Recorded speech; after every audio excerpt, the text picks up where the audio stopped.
Hello friends, welcome to my channel. तो आज हम बात करेंगे, ये जो वैकेंसीज निकले हैं उत्तर प्रदेश पावर कॉर्पोरेशन निगम लिमिटेड में निकली हुई है।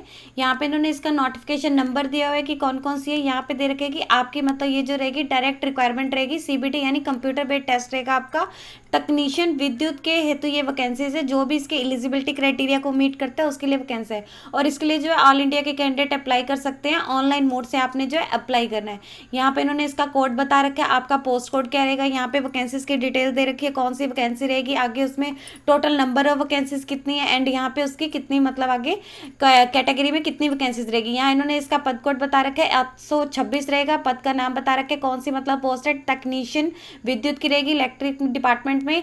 अनरिजर्व कैटेगरी की 357 है, जो ओबीसी नॉन क्रीमिलियर में आते हैं 241 है, जो अनुसूचित जाति यानी एससी कैटेगरी है 187 रहेगी, जो अनुसूचित जनजाति है उसकी 17 वैकेंसीज है, और जो यहाँ पे आर्थिक रूप से कमजोर वर्ग दे रखे हैं उसकी 89 वैकेंसीज है।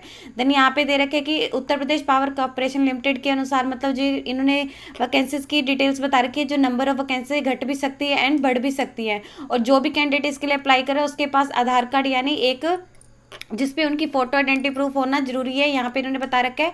और यहाँ पे देख के विज्ञापित पद पर अगर इन्हें लगेगा कि हाँ जो भी इसके लिए कैंडिडेट अप्लाई कर रहे हैं उनकी जो संख्या है वो ज़्यादा है, तो उनके लिए ऑनलाइन परीक्षा जो है एक से अधिक दिवसों में यानी एक से अधिक दिनों में जो है कराई जाएगी। और इसमें जो भी उत्तर कैंडिडेट लिखा है कि जो भी कैंडिडेट इसके लिए अप्लाई कर रहे हैं, जो भी इन्हें रिजर्व कैटेगरी का बेनिफिट मिलेगा वो सिर्फ जो उत्तर प्रदेश राज्य के निवासी होंगे सिर्फ उन्हीं को ही मिलेगा। यहाँ पे इन्होंने स्पेशली बताया कि जो उक्त यहाँ पे पदों का आरक्षण है सिर्फ उत्तर प्रदेश राज्य के मूल निवासियों को ही मिलेगा। जो अन्य प्रदेशों के रहेंगे यानी जो अदर स्टेट के कैंडिडेट है, अगर वो रिजर्व कैटेगरी में आते हैं तो उन्हें रिजर्व कैटेगरीज में आ रहे हैं एससी एसटी के, तो बट उन्हें जो है यहाँ पे अनारक्षित यानी अनरिजर्व कैटेगरी में ही काउंट किया जाएगा।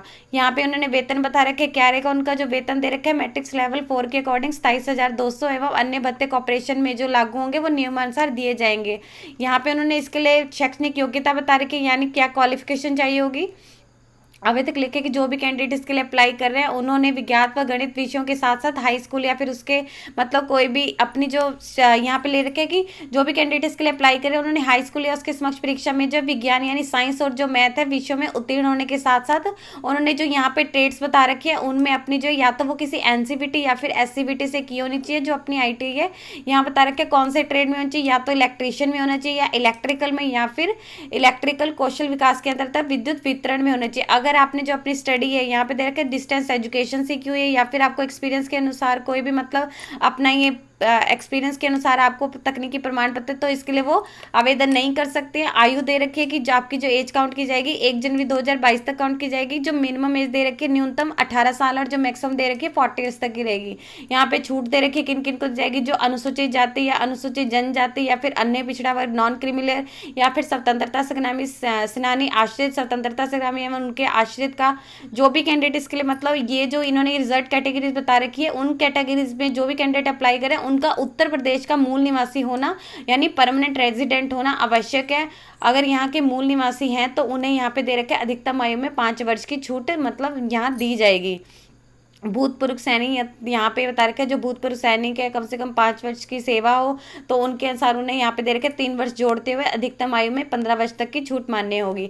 आरक्षण बता रखे कि अगर आप यहाँ पे आरक्षण का बेनिफिट लेना चाहते हैं तो आपका उत्तर प्रदेश का मूल निवासी होना आवश्यक है।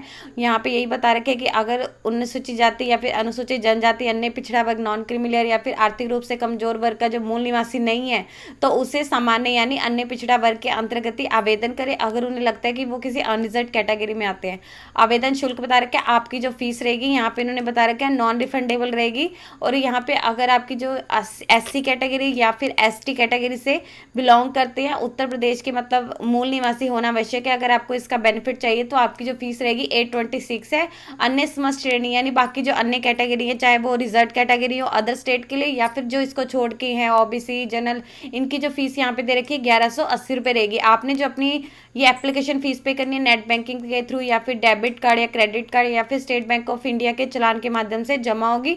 इसके अतिरिक्त आपने किसी अन्य मोड से अपनी फीस जमा नहीं करनी है। जमा करने की वेबसाइट उन्हें बता रखी है, जमा करने की विधि जो है इसके ऑफिशियल वेबसाइट पे उपलब्ध है। और बाकी जो बैंक के चार्जेस रहेंगे वो कैंडिडेट के द्वारा ही पे किए जाएंगे। और आप लिखे कि कैंडिडेट की जो फीस उन्होंने डिपॉजिट करनी है रिफंडेबल रहेगी। अगर आपने एक बार फीस डिपॉजिट कर दी है तो उसे ना ही किसी सर्कमस्टांसेस में लिखे किसी दशा में ना तो वापस की जाएगी, ना ही किसी अग्रिम चयन में यानी किसी अदर उसमें सिलेक्शन में इसे इसे जो है यूज़ किया जा सकता है। यहाँ पे इन्होंने आवेदन बता रखे, अन्य प्रमाण पत्रों का प्रस्तुतिकरण बता रखे, लिखे कि आवेदन द्वारा ऑनलाइन, जैसे कैंडिडेट ऑनलाइन अप्लाई करेगा उन्हें लिखित रूप से लिखित परीक्षा में जो है अस्थायी रूप से यानी प्रोविजनली जो है सम्मिलित किया जाएगा। अगर कोई भी कैंडिडेट है लिखित परीक्षा में मतलब वो सिलेक्टेड हो रहा है तो इसका मतलब ये नहीं है कि इसका चयन हो गया। उनके यहाँ पे लिखे कि अगर कोई भी कैंडिडेट अपना विज्ञापित हेतु अपने उनके पास जो एक योग्यता प्रमाण पत्र, जाति प्रमाण पत्र, ये सारे जो आपके मतलब इन्होंने प्रमाण पत्र बता रखे हैं ये होना जरूरी है।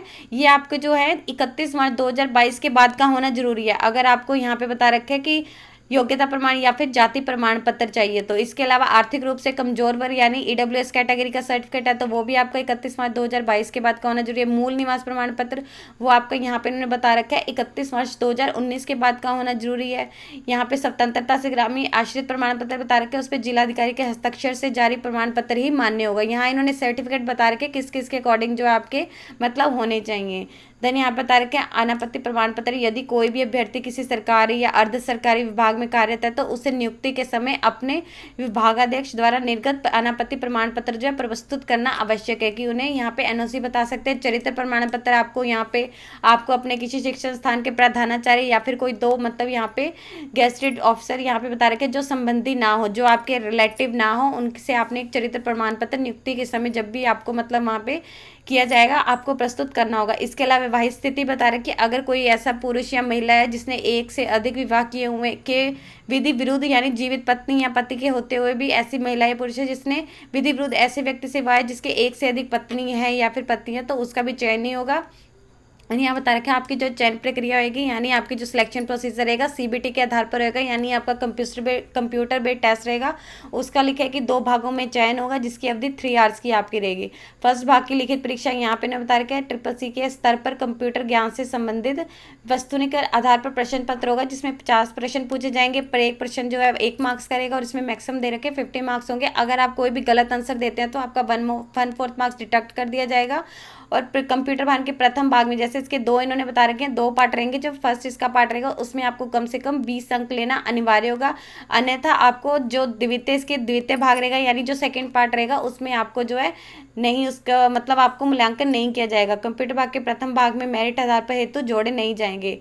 देन यहाँ पे दे रखे द्वितीय भाग में प्रश्न पत्र होगा जिसमें अधिकतम अंक मुख्य होंगे। यहाँ पे इन्होंने बता रखे सामान्य क्रम थर्ड क्लास से 20 क्वेश्चन पूछे जाएंगे, 20 मार्क्स करेंगे। सामान्य हिंदी के हाई स्कूल सामान्य स्तर पर 15 क्वेश्चन पूछे जाएंगे, 15 मार्क्स करेंगे। सामान्य जनरल इंग्लिश के हाई स्कूल सामान्य स्तर 15 क्वेश्चन पूछे जाएंगे, 15 मार्क्स करेंगे। बाकी आपकी जो मतलब तकनीकी है कौन से उससे 150 क्वेश्चन हो जाएंगे, 150 मार्क्स करेंगे, टोटल 200 मार्क्स करेगा। और जो आपके सेकंड पार्ट में लिखे कि आपको जो है 33.5% मार्क्स लेना अनिवार्य रहेगा।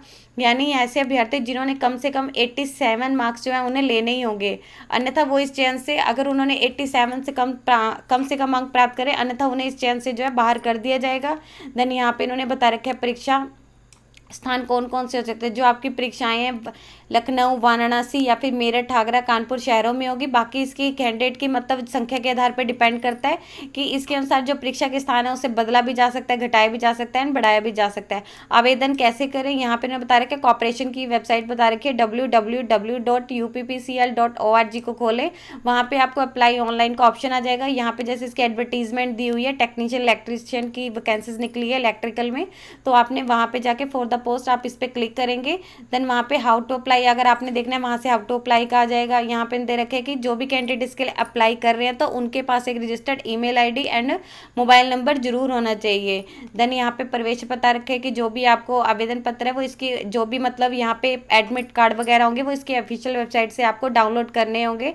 एडमिट कार्ड आपको जब बाय पोस्ट नहीं भेजेंगे, इसलिए कैंडिडेट की रिस्पॉन्सिबिलिटी रहेगी कि वो इसकी ऑफिशियल वेबसाइट को लगातार विजिट करता रहे। अन्य विवरण दे रखे हैं अगर आप अपना एप्लीकेशन जो है फिजिकली या फिर किसी अन्य मोड से दे रहे हैं तो उसे एक्सेप्ट नहीं किया जाएगा।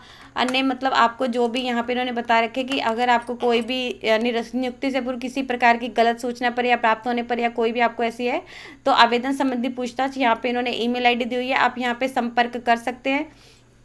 पारदर्शिता बता रखी है कि 3 दिन के अंदर आपकी जो प्रश्न पत्र का सही हल है यानी आंसर शीट जो है परीक्षा की समाप्ति से 3 दिन के अंदर जो है इसके ऑफिशियल वेबसाइट से अपलोड कर दिया जाएगा। आप वहाँ पे जाके चेक कर सकते हैं। यहाँ पे इन्होंने डेट्स बता रखी है कौन कौन सी है। इसके जो आपने अप्लाई करना है ऑनलाइन मोड से करना है। 27 सितंबर 2022 से इसकी जो ऑनलाइन एप्लीकेशन शुरू हो जाएंगे और जो लास्ट डेट रहेगी 19 अक्टूबर 2022 रहेगी।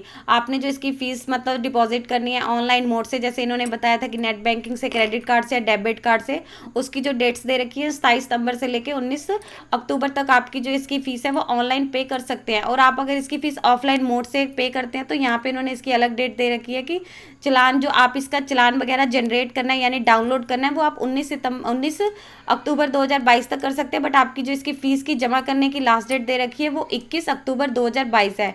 परीक्षा की यहाँ पे इन्होंने मतलब इसकी डेट्स दे रखी है कौन कौन सी डेट हो सकती है। नवंबर 2022 के 4th वीक में इसकी जो डेट वगैरह है वो इसकी मतलब ये टेंटेटिव डेट्स दे रखी है, हो सकते हैं इसका जो एग्जाम वगैरह है। तो यहाँ पे इन्होंने बता दी है आपको कहाँ से नोटिफिकेशन मिलेगा। आप इसकी ऑफिशियल वेबसाइट पे जाएंगे, यहाँ पे आपको रिक्वायरमेंट का ऑप्शन आ रहा होगा, यहाँ पे आप जाएंगे, यहाँ पे आप चेक कर सकते हैं कि कौन सा है। तो आपने यहाँ पे क्लिक करना है, यहाँ पे आपको जो पूरा का पूरा पेज ओपन हो जाएगा। यहाँ से आपको सारी जानकारी मिल जाएगी कि कौन सा है कौन सा नहीं है। और इसके जो ऑनलाइन एप्लीकेशन है वो यहाँ पे इन्होंने जैसे पहले ही बता दिया कि 27 सितंबर 2022 से शुरू होंगे। यदि आपको इससे रिलेटेड और अधिक जानकारी चाहिए तो आप इसकी ऑफिशियल वेबसाइट पर जाकर चेक कर सकते हैं, जिसका लिंक मैं आपको डिस्क्रिप्शन बॉक्स में डाल दूंगी। यदि आपकी इस वीडियो से रिलेटेड कोई भी क्वेरी है तो आप हमें कमेंट सेक्शन में लिख के बता सकते हैं। वीडियो अच्छी लगी हो तो प्लीज लाइक एंड शेयर। इस तरह के इन्फॉर्मेटिव वीडियोस को देखने के लिए आप हमारे यूट्यूब चैनल को सब्सक्राइब कीजिए।